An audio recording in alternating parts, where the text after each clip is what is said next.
Hi everyone, thank you so much for joining us this afternoon or this morning, wherever you're watching today. I can see there's quite a few people in the chat room or quite a few people watching at the moment, so do say hello in the chat room and we'll do our best to shout out your films and just thank you for being here today. So we're in a slightly new setup in here, which probably doesn't look much different to you, but for me it's very different. So I'm just going to set an apology out now in case I start clicking things and it all goes a bit wrong. We are just getting used to this new version of OBS. So that's my All disclaimer. part of the fun of a live stream. Oh yeah, exactly. So first I just want to check that our sound is coming through all clear for everyone. And if it's not, I will try and figure it out on the fly, but it'll be all great. So yeah, this week's been really, really great for the Manchester Lifter Film Festival. We did our first focus group, which I can show you here. So they joined us on Tuesday, and it was really, Thursday, I think, actually. Whenever it was this week. And it was really, really great. There were 16 of us in on that chat discussing scripts and what their future goals are. And the communication between the group was really, really great. And I think there may be a few collaborations coming out of it, which is exactly what the focus groups and the Festival Hub is all about. So I hope that you are enjoying the stream so far. All right. Okay, cool.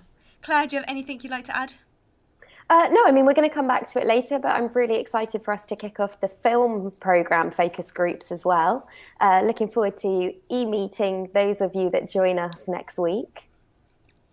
Yeah. All right. Cool. Okay, well, I will get the presentation up. Claire, you distract as this happens this side again. As always, I said to Nat, I don't have any party tricks. So I'll just have... So I would just have to say instead that thank you, as Natalie said, for all the engagement that we've seen this week. We have seen some people who have now completed every film on the list for some of those shorts programs, which is crazy and fantastic. And now we're going to do, as usual, the run through with the programs of all the latest stats as of 12 o'clock today. So things could have already changed. So Claire, before we do that, I just want to say hello to everyone who's in the chat room. So Lindsay, thank you so much for joining. Black Dog Pictures, hi, thank you for joining as well. We've got James Bradley here as well, who says hi to Ian. So yep, thanks. Catherine's here as well, and also a few others. So thank you so much for joining us in the chat. So let's crack on with the Manchester roundup, shall we? Perfect. You kick us off then, Nat. All right. So we're going to start with the judges select short. So we've had 94 viewers from 17 different countries and currently on 762 playthroughs and on 75 votes. So there's quite a lot of votes still to come in on this. So there'll be a lot of movement coming up as we enter into the final week. But these votes are from 12 p.m. GMT today. So Another Day is on 11 votes, tied with Iridescence also on 11 votes, and Hell Questioning Out Loud 01 is on 10 votes. So that's pretty close already. Let's start with Another Day. So this is directed by Daniel Topic from the UK. Sam and Sinead play out their past, but something is different this time around. Again, we saw this poster last week, and it captures me every time. I just love what they've done there. Then Iridescence, which is no stranger to these roundups. Well done, Catherine, for being here again. So this is directed by Catherine Carmichael, also from the UK. Today is Elise's 21st birthday. Elise suffers from Tourette syndrome. She has done since she was 13 years old. Elise's tics don't involve her shouting or swearing. Brought up in a loving, slightly kooky family with a natural acceptance of all, Elise thrives through her home. But school life has not been kind, picked on for being different and often popular kids that have given her the hardest time. Definitely worth a watch. Catherine joined us in the screenwriters focus group as well because the script of Iridescence has also been selected in the Manchester Liftoff Film Festival. So Catherine is absolutely smashing it. So do go and check out the film. It's 21 minutes long. And then we got Hell Questioning Out Loud 01 by Carolina Kazan from France. Hel, a non-binary independent researcher and performer, and Carolina, a filmmaker and photographer, have known each other for years. One day, Hel asked Carolina to take some photos of Zir as a way to record Zir's gender transitioning path. However, what was supposed to be a photo shoot ends up becoming an honest and sweet record of Hel's questions and points of view in relation to Zar's experience of gender spectrum. Sounds like a fantastic documentary. It's 8 minutes long and I highly recommend giving it a watch. Claire, take it away. Amazing. So on Trendsetters Shorts, we have seen a big leap in the number of countries that people are viewing this from. 19 now, which is super cool. We've had 447 playthroughs of the short films in total, and 43 of the 66 viewers have now voted, and it is neck and neck. We've got The Intimate Touch currently in pole position on 7 votes, and then Frank Sinatra and My Dad's Wig and Mental Lockdown both just behind on 5. So starting with The Intimate Touch, a Swedish film directed by Michael Stoen and Ariel Macmillan. At a seaside restaurant, a conservative Muslim refugee meets a deeply feminist reporter for dinner. Officially, he's a source and this is business. But what's really on their minds is the intense attraction they felt last week when they first met, despite a clash over his religious refusal to shake her hand. Tonight is a chance to pursue that attraction, if only they can navigate their convictions. So there we go, a 19-minute short. And then Frank Sinatra and My Dad's Wig, directed by Phil Pearson and Adam Thrift. A son shares his heartwarming and heartbreaking memories of his Frank Sinatra loving father and the last time he saw him.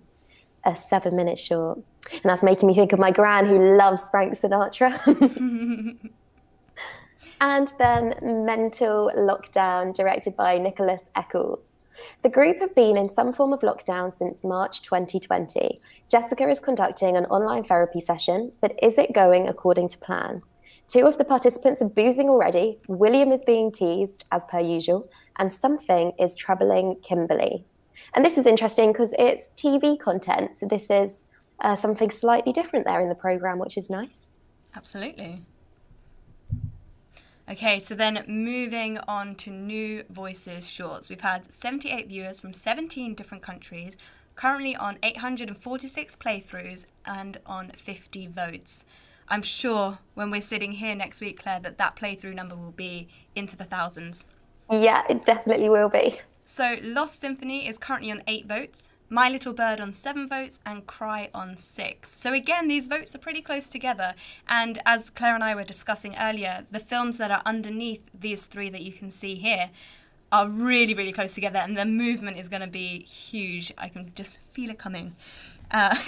So then let's take a look at Lost Symphony. So Lost Symphony is directed by Aline Godefroy de Tonacourt from Canada. This short film explores the relationship between a human and an instrument, the cello. Lost Symphony invites the viewer to question how we use music to define moments in our lives and how music can be used as a tool for self-discovery. So this is a student film and it's 5 minutes long. My Little Bird, directed by Danny Lavin from the UK. Whilst dealing with trauma, a woman finds an abandoned bird's nest in the forest. This is a short film which is 10 minutes long. And then also Cry, directed by Ryan Lee Gregory from the UK. A father is unable to sleep because of his daughter's crying. Short drama, and it's 3 minutes long, and I feel like there's a lot of fathers out there that can resonate with this story. Definitely.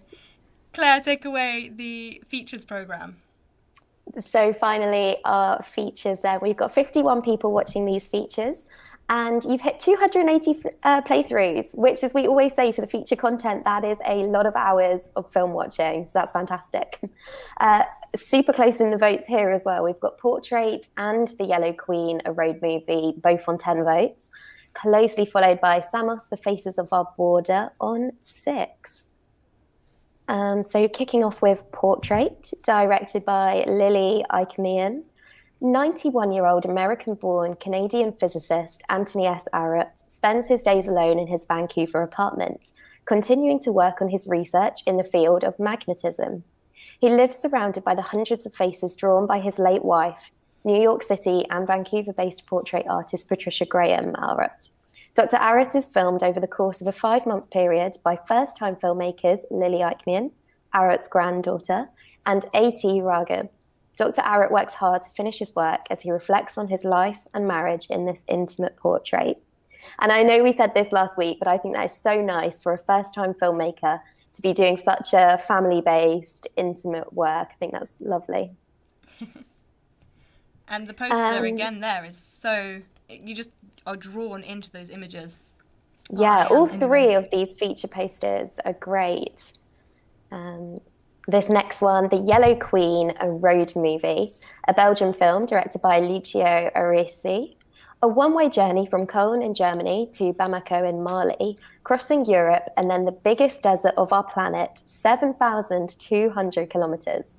A journey whose protagonists are a 12 meters long yellow bus and its driver, Christian, a German giant with a passion for traveling and mechanics.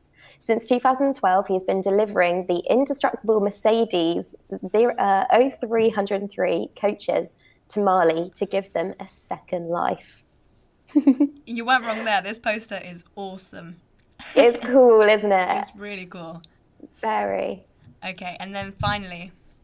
And then Samos, The Faces of Our Border, directed by Shams Abu Ali9 from Switzerland. Another feature doc. At the border of the Schengen area, international laws and conventions forced thousands of people to live in inhuman camps. One of them is the hotspot of Samos on the island that has the same name. Focusing on the people in and around this migrant camp, built for 600 persons and where more than 6,000 live now, it also gives an insight on the European politics that have led to this catastrophic situation. So a very interesting documentary there, which I encourage you to check out. Amazing. So that is the festival roundup for this Friday afternoon, but we have here the focus groups that are coming up next week. So if you are in the chat room and you are taking part in either the New Voices shorts, the Trendsetters shorts, the Judges Select shorts focus groups, do say hello in the chat room, and we are very much looking forward to doing something very similar as you saw with the screenwriters at the beginning of this presentation. The New Voice shorts will take place on the 23rd of March at 3 p.m. Trendsetter shorts is on the 24th of March at 3 p.m. And you guessed it, the Judges Select is also taking place at 3 p.m. On the 25th of March. So we are so excited about that. I'm just going to leave you with this image as I change Claire and I back over so you can see the fun that we had the other day. And that gives me seconds to get the other screen back.